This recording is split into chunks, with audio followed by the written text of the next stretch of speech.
Hello बच्चों, good morning. Class 10 बच्चों, प्रकाश वाला लेसन पहला, उसके बाद से मानव लेसन, ये दोनों लेसन हम लोग पढ़ चुके हैं। उसके न्यूमेरिकल्स आपको PDF रूप में सेंड कर दिए गए हैं और आज हम पढ़ने वाले हैं लेसन थर्ड, विद्युत धारा, इलेक्ट्रिक करंट। इलेक्ट्रिक करंट है बच्चों, इस इलेक्ट्रिक करंट में आने की सबसे पहले हम क्या करेंगे, आवेश के बारे में जानेंगे कि इलेक्ट्रिक चार्ज करते हैं। उसके बाद से फिर मैं बताऊंगा कि ये विद्युत धारा होती क्या है, लेकिन उसके पहले हम ये जानेंगे कि वैद्युत आवेश होता क्या है। वैद्युत आवेश इलेक्ट्रिक चार्ज से कहा जाता है, इलेक्ट्रिक चार्ज।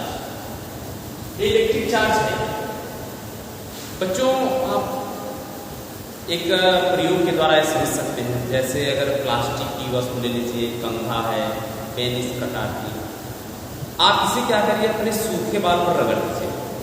जब हम सूखे बाल पर रगड़ते हैं ना, तो ये क्या करता है, ये छोटे छोटे कागज के टुकड़े को, तिनके को अपनी तरफ आकर्षित करने लगता है।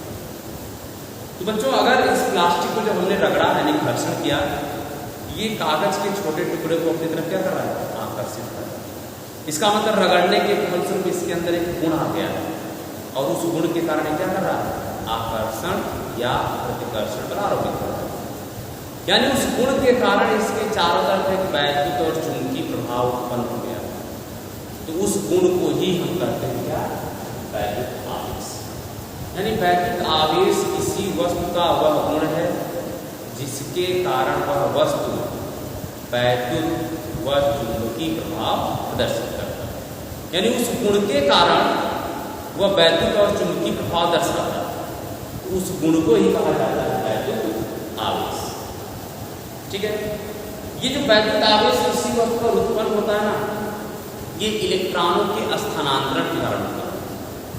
यानी कि जब हम रगड़ते हैं दो वस्तुओं को, तो एक में से कुछ इलेक्ट्रॉन निकल करके दूसरी वस्तु पर चले जाते हैं। तो जब एक वस्तु से इलेक्ट्रॉन निकल के दूसरी वस्तु पर चले जाते हैं, तो कहा जाता है कि जो दोनों वस्तुओं पर आवेशित होती है।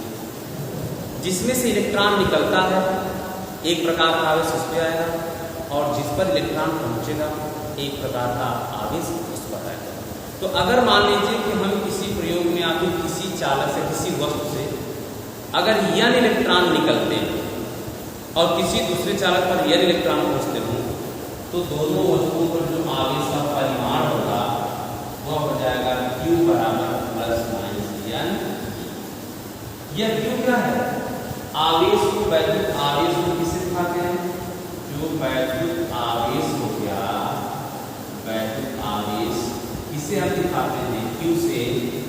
n क्या है, ये इलेक्ट्रॉनों की संख्या हो गई, इलेक्ट्रॉनों की संख्या, ये इलेक्ट्रॉनों की संख्या हो गई, और जो E होता है वो इलेक्ट्रॉन का आवेश क्या है, इलेक्ट्रॉन पर आवेश। ये इलेक्ट्रॉन क्या है, आवेश। जब इलेक्ट्रॉन पर आवेश होगा तो इलेक्ट्रॉन पर आवेश होगा कितना है, इसे आप याद रखना है, 1.6 × 10⁻⁻⁻⁰ कूलम। ये किसी इलेक्ट्रॉन पर उपस्थित आवेश का परिमाण है। यानी किसी वस्तु पर जो आवेश की मात्रा होती है, किसी इलेक्ट्रॉन पर जो आवेश की मात्रा होती है, 1.6 × 10⁻⁻⁻⁰ कूलम के बराबर। यानी अगर किसी वस्तु से मान n इलेक्ट्रॉनों का स्थानांतरण होता है, उस वस्तु पर उत्पन्न आवेश का जो परिमाण होता है Q बराबर n के अनुसार दिया जाता है। किसी वस्तु पर आवेश दो प्रकार के होते हैं। आवेश कितने प्रकार के आते हैं, दो प्रकार के, यानी कि आवेश हो गया और दो प्रकार। एक आपका है धन आवेश, और जो दूसरा है वह है आपका ऋण आवेश। ये आपका क्या है, ऋण आवेश। यानी किसी वस्तु पर दो प्रकार के आवेश, एक धन आवेश और एक ऋण आवेश। मैंने बताया ना अभी कि किसी वस्तु पर आवेश जो होता है वह इलेक्ट्रॉनों के स्थानांतरण कारण प्रदर्शित हो आता है। तो जो वस्तु इलेक्ट्रॉन का त्याग करती है, जो वस्तु इलेक्ट्रॉन का त्याग करती है उसको हम कहते हैं कि धन आवेशित वस्तु, और जो इलेक्ट्रॉन का ग्रहण करती है उससे कहा जाता है ऋण आवेशित वस्तु। तो इसका मतलब धन आवेश का मतलब हो गया इलेक्ट्रॉन में कमी। अगर किसी वस्तु पर इलेक्ट्रॉन में कमी होती है वो वस्तु धनावेशित, और जिस पर इलेक्ट्रॉन में वृद्धि होती है ऋणावेशित। इसका मतलब है कि धनावेश का मतलब क्या होगा? धनावेश का मतलब हो गया इलेक्ट्रॉन की कमी, इलेक्ट्रॉनों की कमी। और ऋणावेश का मतलब क्या हो गया? ऋणावेश का मतलब हो गया इलेक्ट्रॉनों की अधिकता, इलेक्ट्रॉनों की अधिकता। तो अगर कोई वस्तु धनावेशित है तो इसका मतलब है कि उसमें से कुछ इलेक्ट्रॉन निकल गए, और यदि कोई वस्तु ऋणावेशित है इसका मतलब है कि उसमें कहीं से इलेक्ट्रॉन आ गए। तो इससे क्लियर हो गया होगा कि धनावेश का मतलब क्या होगा। अगर कहीं पूछ लिया कि इलेक्ट्रॉन आवेश की प्रकृति बताइए, आवेश की प्रकृति का मतलब होता है कि उस पर धन आवेश है कि ऋण आवेश, ये आवेश की प्रकृति हो गई। और अगर कहीं पर इलेक्ट्रॉन की कमी दिखती है, इलेक्ट्रॉन की कमी का मतलब धन आवेश, और कहीं पर इलेक्ट्रॉन की अधिकता है इसका मतलब है ऋण आवेश। ये तो वैद्युत आवेश की बात हो गई। अब हम ये जानेंगे कि अगर किसी वस्तु पर आवेश इलेक्ट्रॉन के कारण उत्पन्न हुआ है तो इस आवेश का मात्रक भी हमने जान लिया। आवेश का जो मात्रक है, आवेश का मात्रक, तो आवेश का मात्रक क्या हुआ? आवेश का मात्रक, आवेश का जो मात्रक होगा वह है कूलाम या एम्पियर और इनटू सेकेंड। ये आवेश का मात्रक होगा, कूलाम या एम्पियर इनटू सेकेंड। तो अब आवेश का मात्रक कूलाम है। तो अब हम ये जानने की कोशिश करेंगे कि एक कूलाम में कितने इलेक्ट्रॉन हैं। एक क्वेश्चन है, प्रश्न है कि एक कूलाम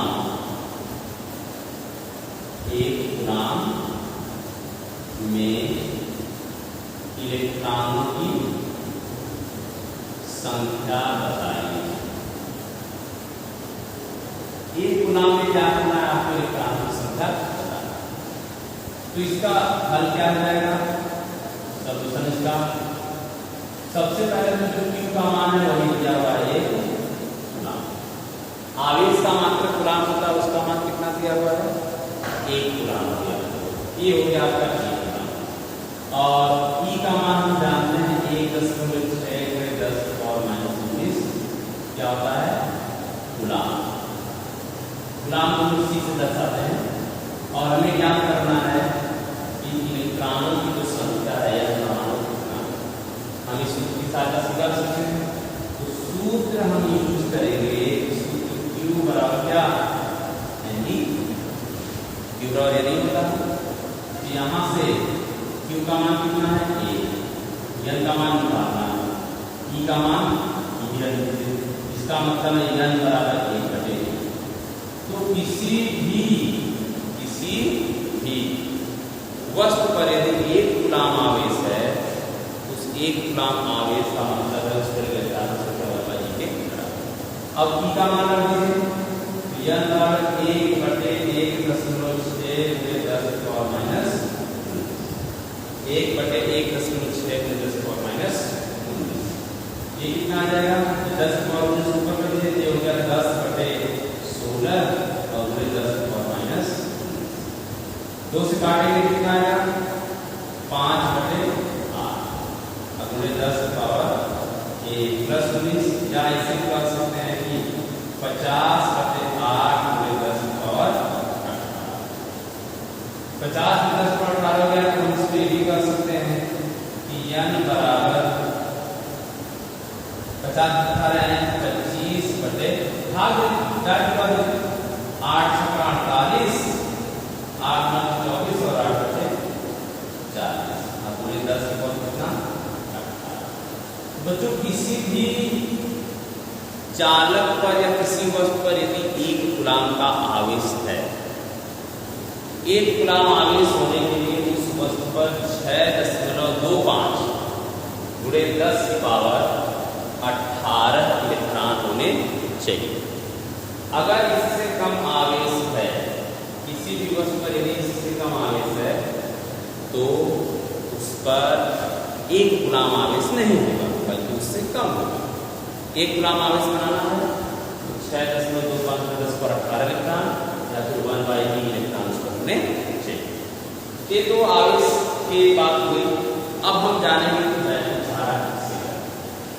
अब इलेक्ट्रिक करंट के बारे में जानेंगे।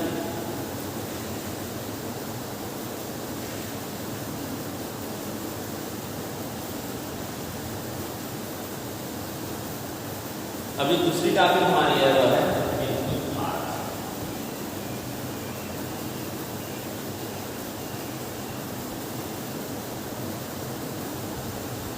Electric current.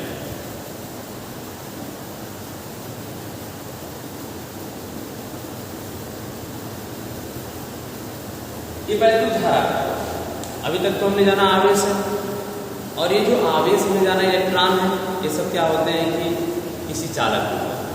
तो अगर कोई चालक है जिसमें बहुत अधिक मात्रा में इलेक्ट्रॉन उपस्थित हो और यदि वो इलेक्ट्रॉन किसी निश्चित दिशा में चलना शुरू कर दे, गति करना शुरू कर दे एक निश्चित वेग से, तो किसी स्थान से प्रति सेकेंड जितने आवेश गुजरेंगे उस आवेश की मात्रा को कहा जाता है विद्युत धारा।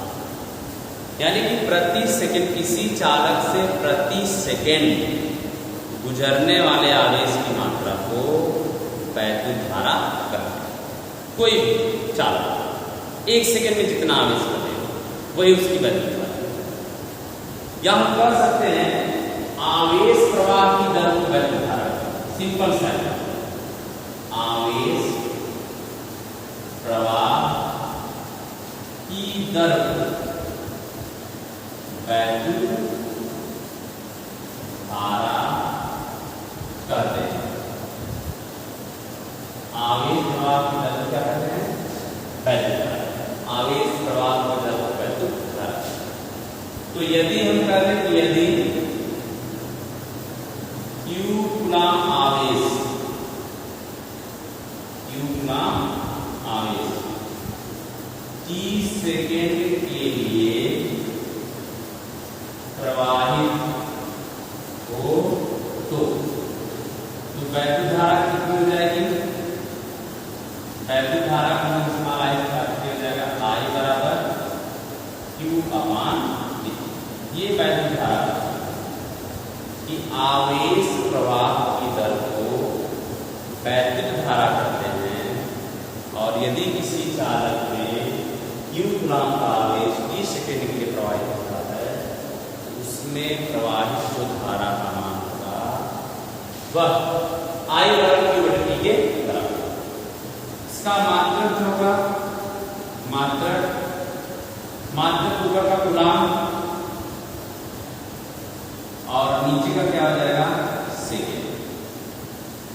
यानी इसका जो मात्रक होगा वह कूलाम प्रति सेकेंड, या हम लोग इसी को कहते हैं एम्पीयर। वैद्युत धारा एक मूल राशि होती है और एम्पीयर उसका मूल मात्रक। तो ये हो जाएगा आपका कूलाम प्रति सेकेंड बराबर एम्पीयर।